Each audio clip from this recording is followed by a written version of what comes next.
Well, no, it certainly doesn't. It actually goes with tagliatelle alla Bolognese. So somewhere along the line with the Italian diaspora who went to the United States, it was mixed with potentially Southern Italian ragu, which is a generic term for meat sauce. So how is the dish that we know as spaghetti bolognese not only become famous for being Italian, but also for being associated with Bologna? Well, I think that when you talk about a ragu, which is probably what the Italian immigrants in the US called it, you have a Neapolitan ragu and you have a Bolognese ragu. And so a ragu probably came about as it was a generic term, and somewhere along the line in the US, I think that somebody must have got it mixed up. And so it became kind of a generic word for a meat sauce rather than a ragu. So bolognese has now become a generic term for meat sauce rather than a ragu, if that makes sense. It does make sense. And I think the official version, we're going to really whet our audience's appetites now, but the official version that was registered, this is of a bolognese sauce Yes. in 1982. Doesn't really sound like what we might think of it as. It's got much less meat, it's got bacon, it's got milk in it. So it doesn't really seem like it's got anything to do with a bolognese sauce.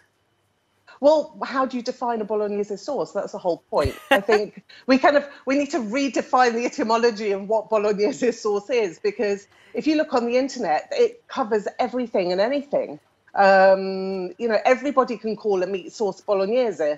And so I think, we need to start calling it meat sauce rather than bolognese sauce, which is what the Bolognese consider to be their ragu. What do you make of the mayor of Bologna going viral over this now? I mean, this is a long-going discussion over the origin of spaghetti bolognese. I mean, is there an argument that essentially all publicity is good publicity, even if, yes, it's drawing spag bowl-seeking tourists to your city, it's still a good thing? Of course, absolutely. I mean, Bologna has so much to offer. Emilia-Romagna has so much to offer in terms of culinary traditions. I mean, I think one of the big problems is that people don't necessarily associate a lot of the products and a lot of the dishes that we have here with the region that it's made in. And so I think, it's very, very good publicity for the region, absolutely. And I have to say I'm behind the mayor on this one. So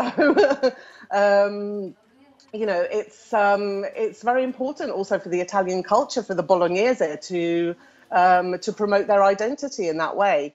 I think that, a lot of tourists who come here do seek out Bolognese, spag bowl, if you like. I hate that word, but they do. And, they get tut-tutted at restaurants and tongues clicked and, oh my goodness, no, we can't possibly give you spaghetti Bolognese because spaghetti is not a type of pasta that we make in this region.